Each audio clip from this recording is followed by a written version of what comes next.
Hey, it's Oral Hygiene, where we talk about caught and educational films or TV shows. And we're doing the experiment of the one and done, where we do a TV show that was on for one season. Currently, Garth Marenghi's Dark Place, episode 2, Hell Hath Fury. That's pretty dramatic, man. This is Matt. Hell. Hi, Hell. it's Mark Malek. What's up? You could have given yourself like the nickname. This is Mark Hell Malik. Mark Hell. No, I'm not going to attach myself to the theme of this episode by name. Mark Maggot Mallet. Mallet. Yeah. Mallet. Maggots. Hi, it's Maggots. I'm Maggots. Oh, what if that name sticks? That'll be horrible. Do you know how many nicknames I actually have that have stuck? It's kind of ridiculous. They're like 5, 6. Okay. What are they? Marklar, Marky Desaad, Mark Arson. You made that one up. Yeah, that was cheating, and that still stuck. I completely cheated. I guess there's just 3. I don't know. There's probably more I'm not thinking of. Okay. See, I was like, we have Maggots. Yeah, or falling like rain. Yes. Have you ever watched TV from a beanbag? Actually, yes, I have. Okay. There are friends of mine who I was pet sitting for, and they have a beanbag, and I was sort of just lying in it for a while, and I got jealous, so I ordered one off of some website where you order things and for cheap. Was that .com? Yeah. I was trying not to. And then I ordered a bunch of stuffing, and I cut up a few pillows to make it larger. And then when my house was hit by a tree, I'd had it for maybe 2 months. So I was just like, crap, I can't throw this out. I just bought it. Dream is over. So did you watch? I still have it. Okay. Did you watch this episode from your beanbag? No. I'm house sitting somewhere else. Right. So they have a normal home. I'm probably gonna have to give away the beanbag, but I've just been hanging on to it because it was this thing where I am a very tense individual. I don't know if you can tell from how I talk on all the podcasts, but I have a really hard time relaxing. So I was like, maybe if I give myself something where I'm just lying down, I would feel a little better. And I don't know. I watched Matrix Revolutions from the beanbag. I mean, Resurrections. Okay, so that was a beanbag movie. It was a beanbag movie. This was not a beanbag episode. No. What happens in this very special episode? Liz develops telekinetic powers. And why does she develop telekinetic powers? I think it's her time of the month. Yes, this is the this is the episode that really nails the whole feminist angle. No, but really this episode is ahead of its time because I think it's the first time I've ever seen something go so hard as to how misogynist everything was in the 80s and how ridiculous it was. Are things less misogynist and maybe they just found different ways to do it? I mean, I think things are less misogynist than they are in this episode of this show. Okay. I think the word is, wouldn't chauvinism be the word here?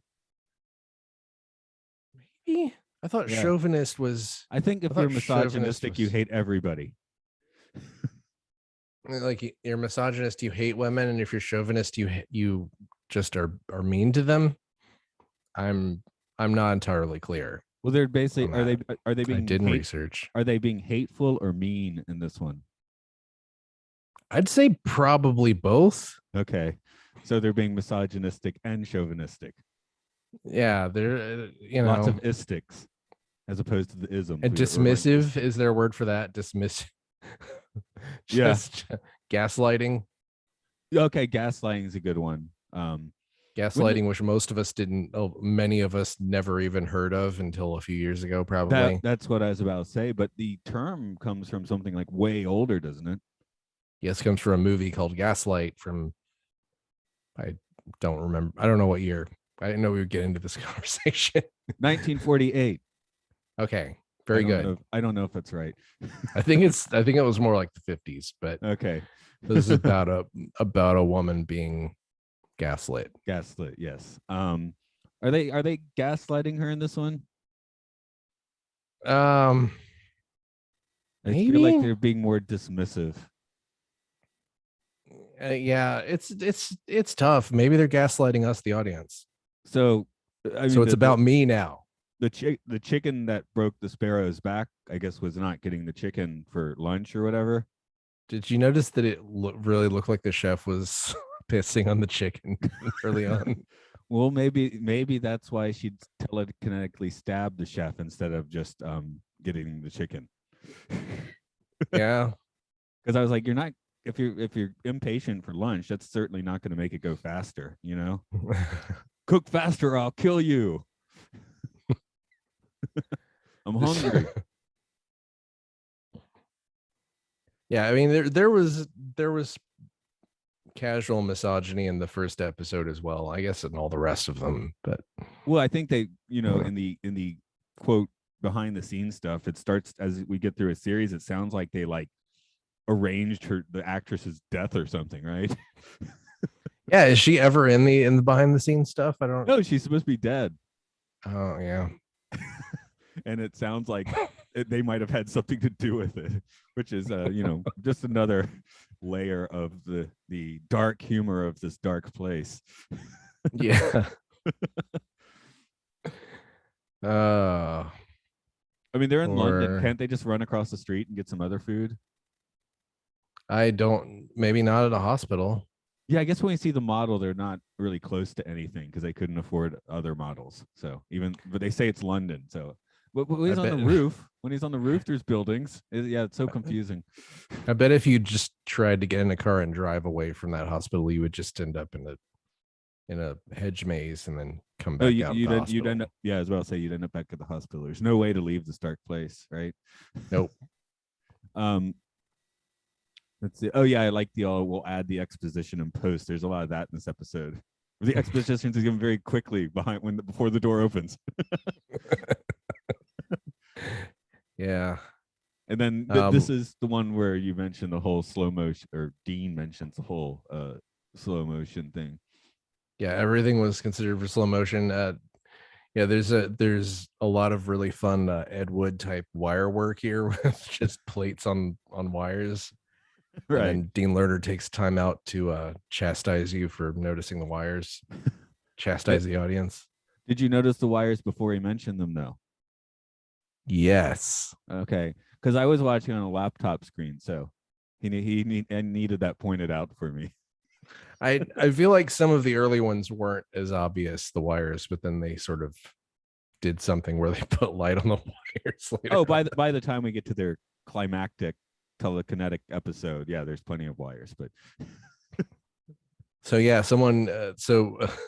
there are a few times someone gets chased with a stapler in this episode, and I have like a very irrational phobia of getting stapled. It was just mildly painful. Yeah, but I'm just like afraid of a piece of metal embedding itself in my skin. I don't have any piercings. What about splinters? How do you feel about splinters? I hate them, and well, everyone hates them mildly. Yeah, I'm afraid of them. Yes, because I hang out at temples a lot, so I have to be careful not to get splinters. Yikes! No, I mean, can't you get like the socks with like the super thick bottoms? Yeah, maybe? I have those and stuff, but yeah, like I got a splinter, not a splinter, a piece of wood got in my ass. That sounds bad. Oh no. No, anyway, I did stand up and consensual, I hope. I did stand up, and there was like something like if I moved a certain way, I get stabbed in the butt, and I had to find like a piece of wood doing that. So God, that's not cool. Why would Buddha do that to you? I don't know, because you learn through suffering. It's the samsara of life. That's true. Yeah, hey, that was actually a legit explanation. You sit down along the road to enlightenment, and then you pick up a reminder not to sit down. Yes. Okay. Why did I write Dean Lerner as Spider-Man? I don't know. Okay. I don't know. I wrote it less than 12 hours ago, but I don't know why I wrote that. So let's move on. So who do you think is it more dangerous to keep Liz around this hospital or to keep Data on the Enterprise?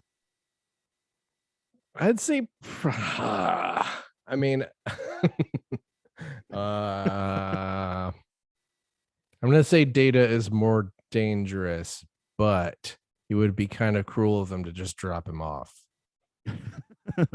Be cruel. Okay. Well, he could Liz could fend just for go himself. somewhere. Yeah. But I Yeah. guess she isn't a nurse. Fortunately, she gets lobotomized at the end, so it's not a problem anymore. Thanks for lobotomy. Thanks for lobotomy. Yes. Let's see. I noticed Garth does not wear an undershirt. I didn't until like maybe 8 years ago or something. Undershirt? Well, because he pulls open his shirt and it goes straight to chest hair, right? I wore an undershirt when I was a child, but I haven't since then. I'm just chest hair to shirt. Yeah. Now it's really cold, so I have to wear. I do that. Oh yeah. Speaking of Big Bang Theory, I'm going around rocking that long sleeve undershirt and t-shirt thing. So maybe that's not so great. I wear thermals when it's cold, but it's because they thermals tend to not heat you up as much as sweaters. You can keep your shirts longer that way, especially when it's summer and you get all sweaty, because when your undershirt like starts to smell funny, you have no problem throwing away and getting a new one. But if your t-shirt starts to smell funny, you're losing your badass t-shirt, right? Well, I mean, I just have so many t-shirts. You should hang them. You should hang them. Don't put them in the dryer. They'll last longer. The colors will stay more vibrant. That sounds like so much work. Yeah, but you want to have vibrant colors. This t-shirt still has lots of green and it's like 10 years old. Honestly, when I have so many t-shirts that when I get one with a hole in it, I'm just like, good, I can throw this away and there's less shirts. No, my Pet Sounds t-shirt has a tiny hole in it, but I'm not going to throw away my Pet Sounds t-shirt. Depends on where the hole is. It's a very tiny one near the bottom, so it's not a problem. But I had one where a hole just opened up right at a nipple, and I was like, well, gotta get rid of this one. Yeah. But multiple screwdrivers in the torso, that's a special kind of horror. Yeah, we have another scene where people are like, See, okay, the stapler, I'm like, I don't care so much, but yeah, the multiple screwdrivers in the torso, that is unpleasant on many levels, even with wonky FX. I kind of thought he was gonna live. Of course he wasn't gonna live. He showed up at the beginning of the episode. Wait, are you being sarcastic? I've lost my sarcasm. No. Okay. No, I just couldn't remember whether he died or not because I just don't watch things very often. No, he was definitely going to die. And there's no obtaining this show on disc, so you pretty much have to decide you're gonna watch on YouTube if you watch it. Right. There was a disc actually put out. I guess it's like region whatever the UK is. Region 2. But so there is a disc, but yeah, it's not like readily accessible. It's a region 2 and it's like $50. I think you can. I think honestly you can get the box set of Man to Man with this show for less, but it's still region 2 because we just can't have nice things here. I mean, there's an anime that showed on Netflix here that I could pay $400 for on Blu-ray, but I'm not going to. What's that? It's called Dorohedoro. Have you seen it? No.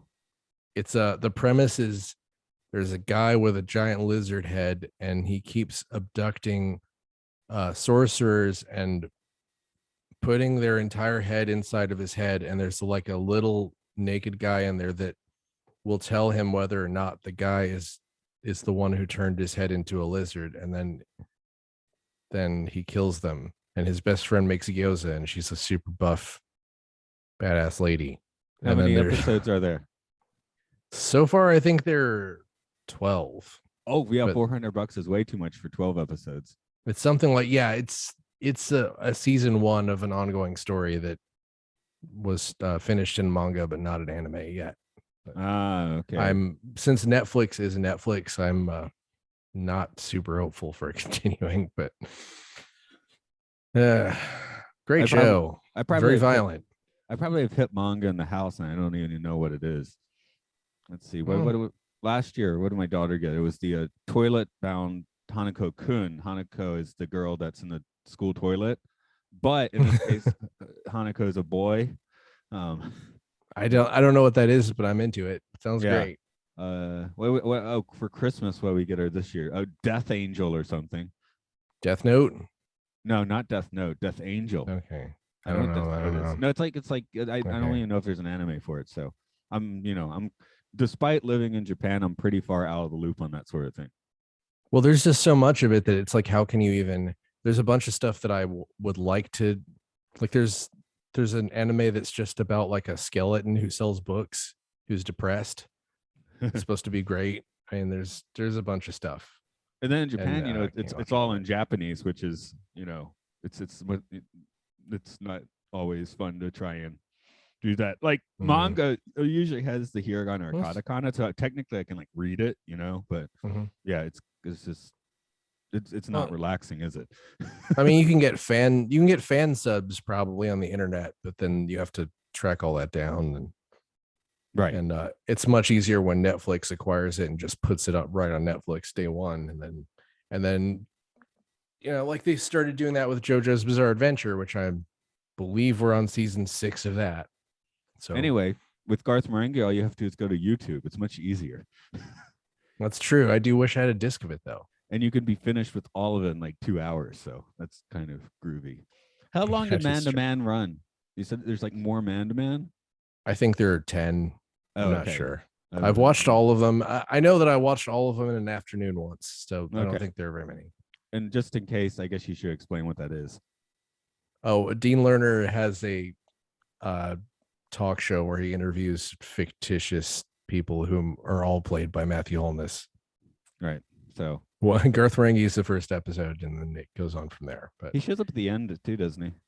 It's not quite as good as this. I think partly because there's a laugh track, and well, obviously they're not doing the whole show within a show thing. Yeah. So it's only one layer of insanity as opposed to the 2 layers, sometimes 3 layers you get here. That's what makes it so good, is the layers. It's just I thought about this recently, how I used to love going to arcades when I was a kid, and I think it's just basically because when you go to a video arcade, you go into a place, and then once you're in a different place, you put your head inside of a machine and go to like a second place within the place. Sounds fun. It's like a good Inception style dream. Yeah, it's like the 3rd level of Inception if it was fun and good. Did I tell you I had a layer dream several weeks ago where layer 1, I was not lucid, but in layer 1 I was going to sleep, and then layer 2 I was lucid. Interesting. And I was going between layers, so I thought layer 1 was the real world. That's pretty wild. Yeah, it was pretty trippy. So, but yeah, lots of fun. Hey, how do you feel about 80s hair? I love it. It's great. It's the best. Really? Yeah. You don't think 80s hair makes a woman like look like 30 years older? I mean, I'm 44. I like a woman who looks 30 years older. What can I say? I'm just like, think about like all the hairband videos in the 80s where they'd have like 22-year-old supermodels, but then they had like giant mom hair in a mom swimsuit, right? And I think it's kind of great. It's like it's just a layer of being extra complicated. See, I was pretty happy in the 90s when hair changed, because even as a kid, I was like, I don't like this 80s hair, like in the 80s. I mean, I don't think I'm very particular about hair, but like I do really like somebody who is kind of leading with like, I'm going to be very dramatic and difficult. How about which that kind of puts it up there? Shoulder pads. Also like those. Okay, I'm not for shoulder pads either. So I want someone's shoulder. I'm attracted to someone whose shoulders are closer width to my own shoulders. So you want to find yourself Van Halen. Wait, okay. No. You want to date Van Halen? David Lee Roth. Yeah. You can't even say Van Halen because that's like 3 people already. Even if you just say Van Halen. I know the Van Halen. There's a man. It went from 50% to 75% late in the band's career. Do you think you could really piss somebody off by just like talking to them about Van Halen and just saying that it's Van Halen, like calling the singer Van Halen and thinking that Like Jethro Tull, yeah, that guy Then- Jethro or Blondie. Pink Floyd. But then there's the Alice Cooper situation. Yeah, that is pretty weird, isn't it? Like the band was called Alice Cooper, and then he became Alice Cooper later. And then like legally changed his name or something to Alice Cooper. So now he is Alice Cooper. It's kind of, you know, Santana is also confusing. It's like you don't know if it's a band album or a solo album.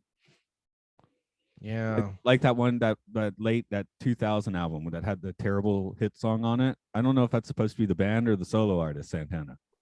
I don't know, that song became a terrible meme that I don't dare to actually recite the name of. Yeah, okay, sure. I don't want to summon anyone who thinks it's funny. But I like Santana when he jazz rocked in the mid 70s. He's fine. Yeah. I always looked at him as kind of like fun background music. And usually when I do a guitar solo, I'm like trying to sound like someone else. People are like, "Oh, that's a good Santana impression." So it's like my fingers can like only do Santana impressions, it seems. I don't think that, I think any of my guitar influence starts around like 1970 with like Phelps Collins, and then probably everyone who played on the Skinny David Bowie albums. Oh, Was right, it Robert yeah. Fripp or whoever like on those? Carlos Alomar, Earl Slick. Yeah. Yeah, those guys. Yeah, all those dudes who played on like the Berlin trilogy and played on the Talking Heads albums that were good Talking Heads albums.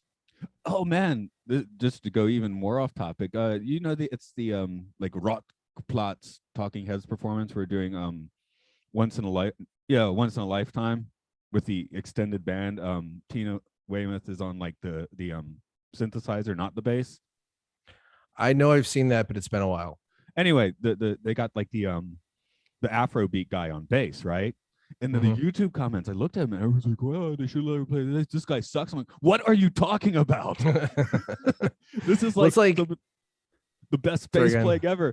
I guess because the whole song is just dun dun dun dun dun dun, but he's just like ripping those notes out like a pro, like with tons of groove, So yeah, I used to really be kind of down on Stop Making Sense because of the quality of the name of this band is Talking Heads that came out a little earlier. Right. But I sort of realized that band actually has a lot of like super ridiculously talented people. I think that the Talking Heads just weren't writing as interesting songs at that point. That is pretty much, I would say that's the case. That's why you only make 6 albums or 6 episodes and quit. Just trying to pull this back into the farm of Marenghis, because we were talking about that. Yeah, it's really weird how, I think the stuff I write is more like speaking in tongues, but I don't really like that stuff. I don't understand it. Well, that's just, minimalism isn't for everybody, people, but it is in the maximalism of Garth Marenghi's Dark Place that we are actually talking about in this podcast. And, of course, I can't even say it. Like I said, I don't want to reiterate jokes, but this does have the fantastic one of I'm rare in that I've written more books than I've read. I love that. Well, this also contains one of my favorite jokes where he's sort of running through the hallway and he says, "As I run through the corridors, I felt muscular and compact like corned beef."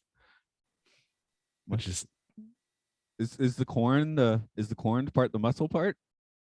No, corned beef is just like a deli meat that kind of is like bologna. Maybe it's more common in Britain. I don't know, but he just said it's like corned. It's just like bologna. Someone's gonna probably write in. Someone's gonna write into Twitter and tell you what corned beef is. That happened with something else recently. Welcome, you've arrived. Was it? I don't remember what it was, but okay. So that's it for this one, I suppose, since we just spent 5 minutes on the Talking Heads anyway. Yeah, it's incredible that we've like taken the most misogynist episode of the show and completely ignored it and talked about, well, it wasn't guy stuff, so whatever. It's I feel weird even commenting on it, but it was ahead of its time. Yeah, if we were like talking about like banging football helmets with heads in them by now, that's not what happened. So I guess it's good. Anyway, treat women with respect and don't take the lesson of don't this treat episode. them like this episode does. Even though I'm this is entirely a joke within the episode, but even if they still have 80s hair and shoulder pads in 2022. I mean, they don't, because this is 20-year-old show. Yeah. even 2004 was a flashback, and also I guess she's dead. Right. Oh, right. I was just talking about people who currently in general are going shoulder pads and big hair. Somebody does it. I think it's kind of cool. Somebody, okay. Mark is a fan of that. Okay. Anyway, this is Aural Hygiene Podcast. It's Aural Hygiene Pod on Twitter, Aural Hygiene on Facebook. We also do sci-fi movies with Matt and Luke's Sci-Fi Sanctuary. We do the Twilight Zone on Time Enough podcast, the sometimes Nintendo-centric Monster Hunter, and the very Nintendo I don't know. Yes, Nintendo and Pokemon. I mean, Nintendo doesn't even make Pokemon. Yes, that's the Pokemon company. Game Freak. Guess who doesn't appear on the Gamer podcasts? Me. Okay, but you can. I don't either. Hey, you could find all of these podcasts on the Patreon umbrella of Podcastius.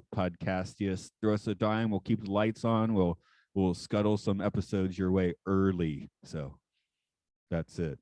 And Mark is reviewing movies. Then is that your shtick now? Hey, follow me on Letterboxd at Filter Broken.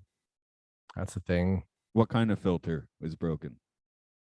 Voice filter.